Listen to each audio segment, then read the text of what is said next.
Welcome to Resume Well. We're exposing the intersection of wellness, woo, and work.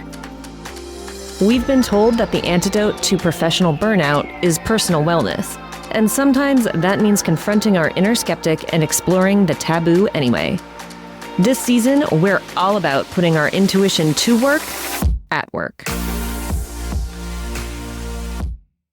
Welcome to this episode of Resume Well. I'm your host, Courtney Page, and this is a solo episode. Woohoo! I'm really excited about this episode because it's all about different ways to make money as a wellness professional. So, in this episode, we'll cover traditional wellness services, digital and online opportunities, product creation, corporate wellness roles, and more. We'll also share tips on how to diversify your income streams and build a sustainable, thriving career. So, grab your notebook, get ready, grab a cup of tea, grab a cup of coffee, and discover the many ways you can take financial success in the world of wellness. So I wanted to do this episode because I found that there are a lot of people who are interested in wellness, but they either feel like they need to quit their super stable corporate jobs in order to work in the wellness industry, or they don't want to work in the wellness industry despite being very interested in it because they don't know what they would do, or if they're even qualified to do anything. Also, a lot of people are hesitant because they don't want to start from scratch getting certified in whatever wellness niche they're interested in because the return on investment seems shaky at best. And all of these are very, very valid. But let's start with the very traditional wellness careers that come to mind as soon as we think of wellness career. I would say that the traditional wellness service careers that are the first thing that come to mind when someone says, oh, I work in wellness, would be personal training, teaching yoga, a fitness instructor, anything within the fitness realm, a spin instructor, you name it, massage therapy, Reiki, acupuncture, nutrition counseling, or the all-encompassing wellness coach. Let's go a little bit deeper into some of these. So, starting a career in personal training, yoga, massage, Reiki, acupuncture, or wellness coaching in general, all of them are going to involve and require some kind of training. So let's just start off the bat with personal training, which is a pretty good career to look into if you're really into fitness.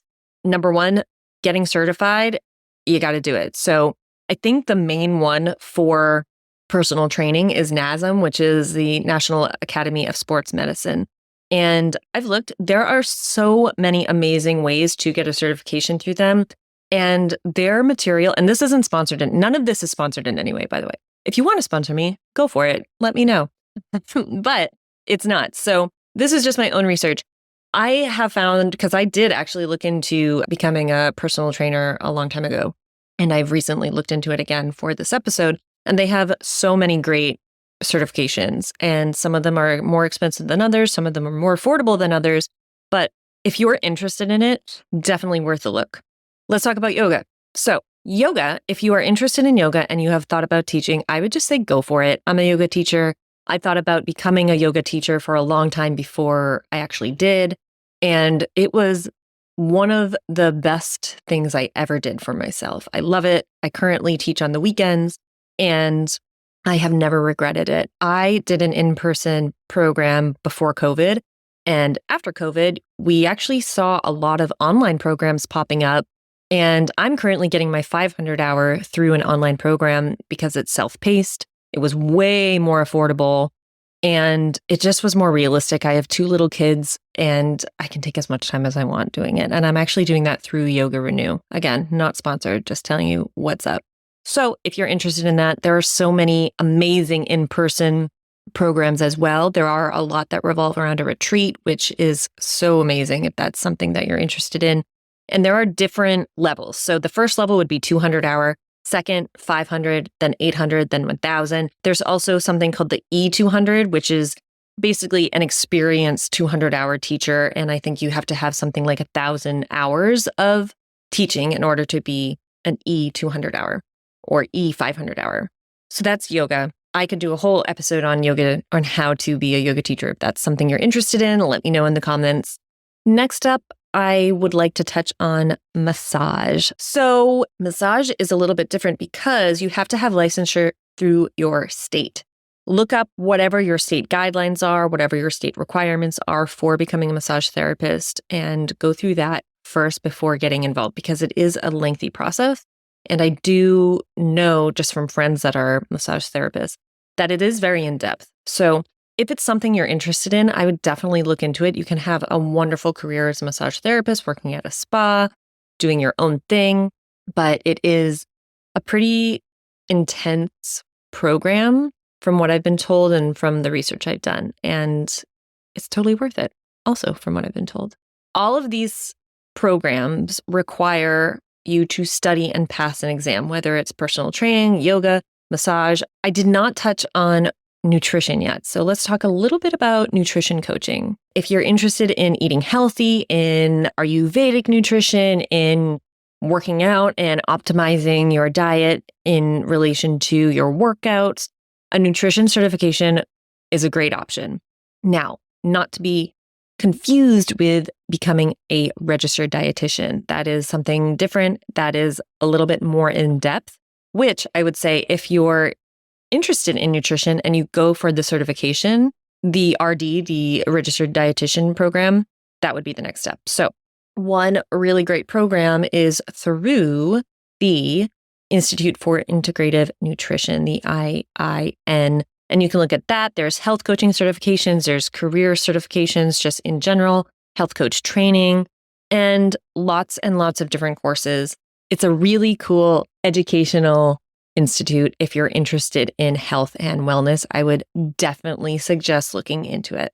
If you decide to go into any of these things, by the way, you're now an entrepreneur. So if that's not something that interests you, running your own business, then maybe hold off and listen to the rest of the episode for some other more stable options. But if you are really interested in running your own business, it could be a great option for you. Couple things to consider would be to define your niche. There are so many different types of clients, so get really crystal clear on the type of client that you want to work with, whether it's athletes, senior citizens, kids, weight loss clients. Get super clear.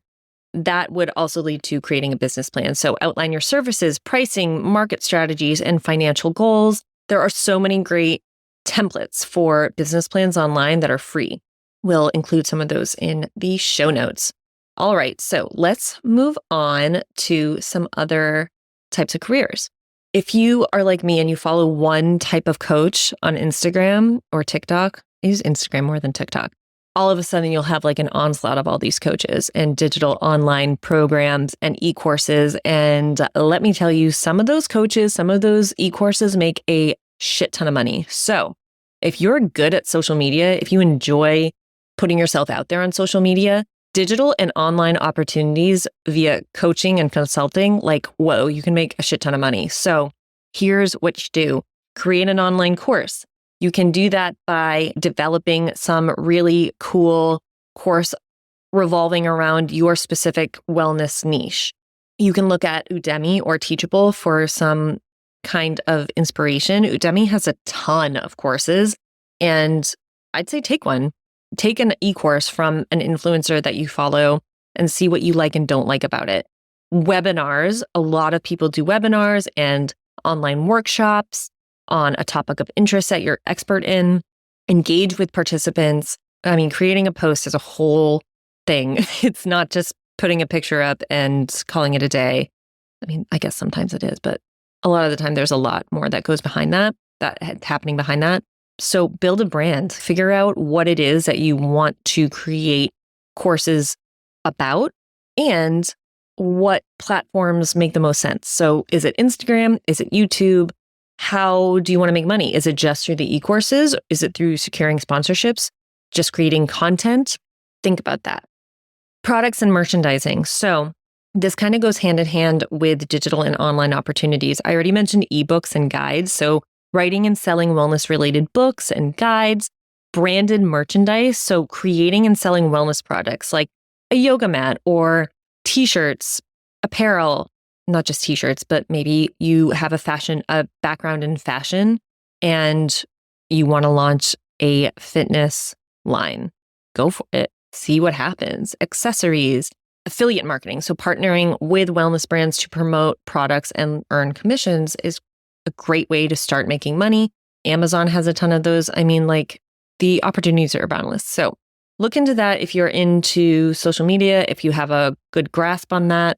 I would say just like go for it and see what sticks and what doesn't, and grow as you go. That's kind of the main thing I've learned from the whole social media branding experience, is that you kind of like don't know what you don't know. And the more you do it, the more you learn. I mean, that's true with anything, but there's no wrong way to do it. If it's not for you, there are a lot of other ways to market and get clients, but it's definitely worth a shot because it's free marketing.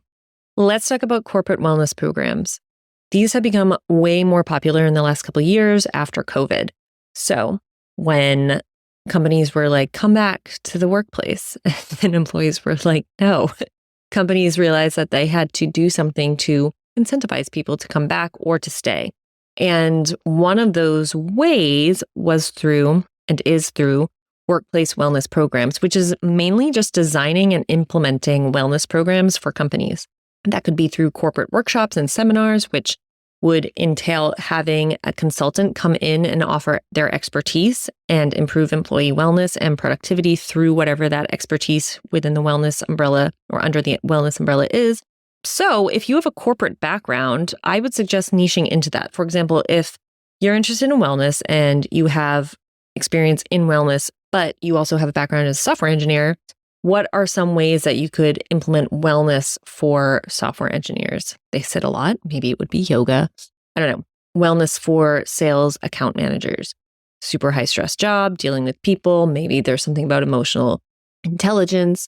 Whatever it is, you know the pain points because you did it, right? So you know exactly what stresses people out the most in that position and what wellness practices are the most effective at alleviating that stress. So if you decide to go into wellness, think about what niche to go into in the wellness industry that also can be tied back to what your corporate role was, and see if you can kind of mesh those two together.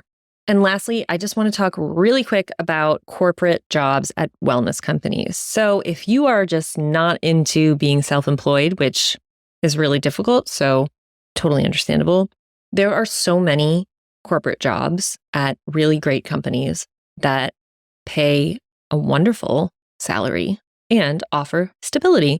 So starting from the more entry level would be a health and wellness coordinator. So that would involve managing wellness activities, challenges, and events for employees. And according to salary.com, so most of these salaries, if not all of them, are from salary.com. The health and wellness coordinator US salary average is $67,652.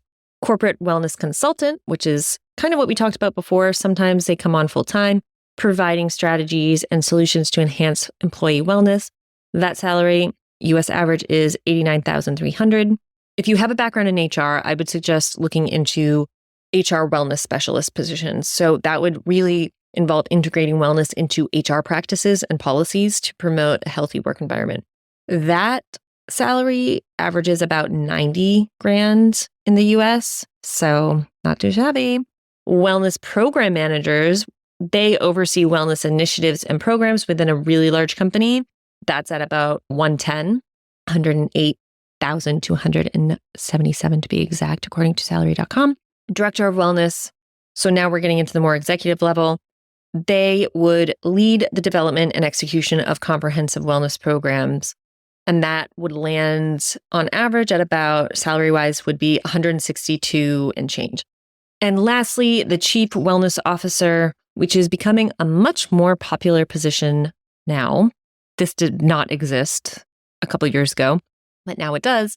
And that average salary without bonus, and this is just a base salary, is between 180 and 240,000. So just to reiterate, health and wellness coordinator, corporate wellness consultant, HR wellness specialist, wellness program manager, director of wellness, and chief wellness officer. Those are just a few. There are more. But if you are interested in still working at corporate for the stability, you like the culture, all of that, but you still want to have your toe in wellness, there are so many opportunities. I would also suggest going onto LinkedIn and just looking at companies that you actually like. So whatever those companies are, maybe it's a fashion brand that you buy from a lot like Alo Yoga, see what corporate positions they had there. Or if it's something more in the tech space, like Headspace is a great app, right? Or Calm, see what positions they have there. Especially a lot of those wellness tech companies hire software engineers because they're tech companies, right? So if you're a software engineer, software developer, a coder, anybody like that, those are great skills and they're very transferable to a lot of different industries, and wellness is one of them. So those are a couple of careers that you can look into in the wellness industry if you are looking for ways to make money as a wellness professional. There are so many more careers within the wellness industry. These are just a few. You can mull these over, go on LinkedIn, go on Instagram, figure out think about what resonates with you and go down that rabbit hole. If you found this interesting and would like some more examples of wellness careers, hit me up, follow us, give us a little review, send us a comment, follow us on Instagram, Spotify, Apple Podcasts. And thank you so much for listening. I'm so excited for season 2. We have really cool guests coming on. We have a human design person. We have an astrologer. We have a confidence coach who specializes in sexual confidence. It's going to be really cool. And all of it does pertain to your career. And we're going to explore how and why. So thank you so much for listening. Bye. Thank you for joining me on this episode of Resume Well, where we explore the intersection of wellness, woo, and work. If you enjoyed today's episode, please subscribe, leave a review, and share it with your friends, family, and coworkers. Remember to follow us on Instagram at Courtney Austin Page and on LinkedIn either at Courtney Page or at Resume Recruiting and Development. Join us next week, and in the meantime, resume well in everything you do.